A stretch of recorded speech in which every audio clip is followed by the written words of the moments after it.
Assalamualaikum warahmatullahi wabarakatuh. Alhamdulillahirabbil alamin wa bihi nasta'in ala umuri dunya waddin wa ala alihi wa sahbihi ajma'in.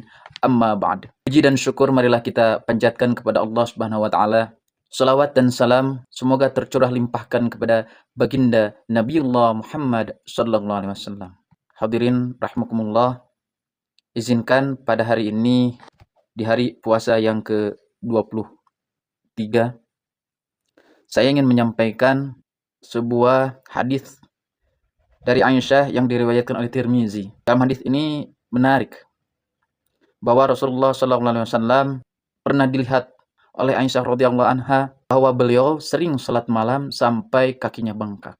Lalu saking penasarannya, Siti Aisyah pernah bertanya kepada Rasulullah, "Ya Rasul, bukankah engkau telah dijamin baik dosa yang telah lalu dan yang akan datang dijamin oleh Allah diampuni?" Kata beliau menjawab, "Tidak pantaskah aku menjadi hamba atau pribadi yang bersyukur?"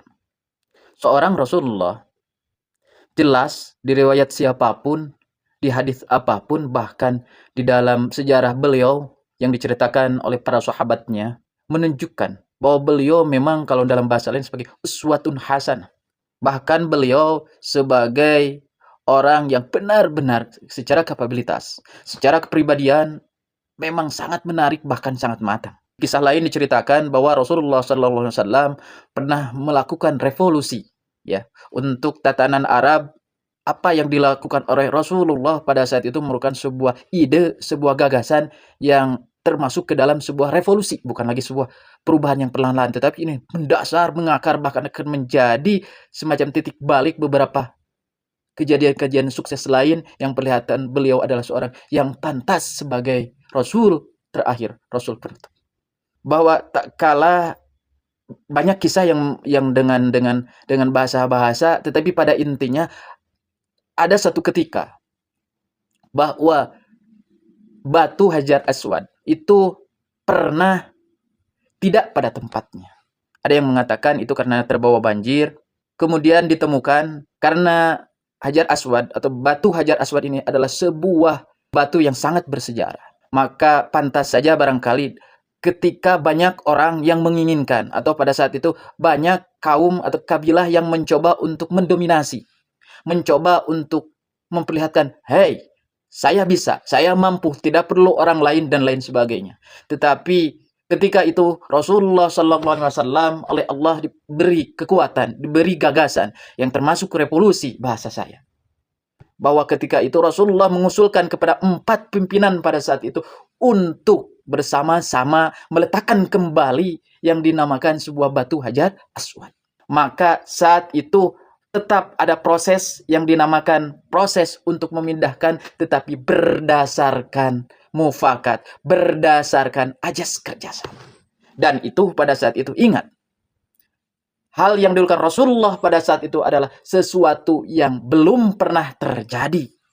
Bahkan cenderung itu sebuah revolusi. Maka terpuaskanlah, maka terjadilah keseimbangan untuk merasa mereka para pemimpin itu didengar pendapatnya, diberikan jembatan kewibawaannya supaya tidak luntur, tapi semuanya mencakup, semuanya punya porsi, semuanya punya daya jual, semuanya punya kesempatan yang sama untuk berproses atau memproseskan sebuah batu yang luar biasa bersejarahnya, bahkan sampai sekarang pun juga untuk diletakkan kembali di dalam atau diletakkan kembali pada tempatnya.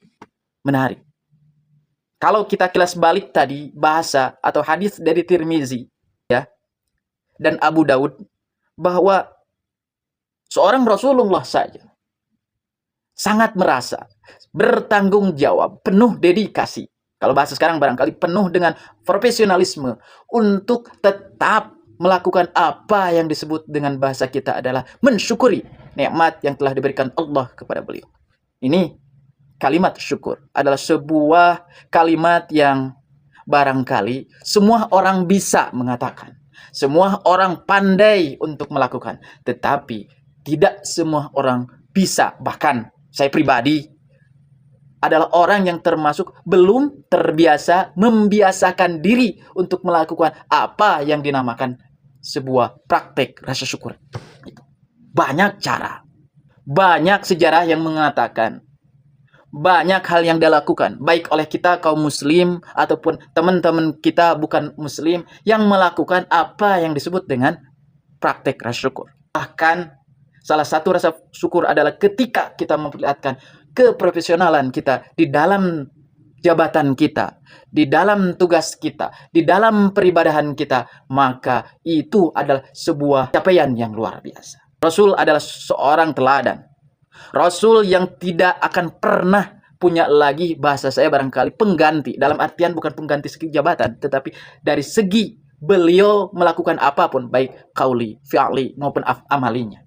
Yuk mari sama-sama di hari yang ke-23 ini di bulan Ramadan, kita bersama-sama, mari kita mencoba untuk membiasakan, terbiasa untuk melakukan apa yang disebut dengan sebuah kebaikan. Kebaikan yang tanpa batas, kebaikan yang tidak harus bereforia di dalam bahasa orang lain itu terlihat, tetapi lakukanlah yang terbaik. Bisa melakukan salat tahajud terus-menerus, lakukan. Bisa membersamai Ramadan, kemudian kita melakukan sunnah-sunnahnya, termasuk salat tarawih, silahkan. Bisa kita membagi sebagian rezeki kita kepada orang lain, kepada keluarga, bahkan keluarga lebih dimanjakan untuk melakukan apa yang disebut dengan, misalkan di saat berbuka kita ajak kepada suasana yang mempererat hubungan kekeluargaan, boleh. Karena itu untuk memperlihatkan seorang hamba yang bersyukur. Mengajak orang lain boleh, orang lain boleh. Intinya apapun yang kita lakukan ini, niatkanlah, nawaitukanlah untuk apa yang disebut sebagai pengejantauan, sebagai rasa syukur, praktek rasa syukur kita terhadap Allah Subhanahu wa Ta'ala. Dalam sebuah ayat Al-Quran dikatakan, fa in syakartum la'zidannakum wa la in kafartum inna 'adzabi lasyadid. Semoga ceramah singkat ini bisa memberikan kepada kita, kepada saya, kepada jamaah yang menonton, bisa memberikan semacam titik balik. Yuk mari sama-sama kita praktik rasa syukur dimanapun, kapanpun, dan dengan kegiatan seperti apapun.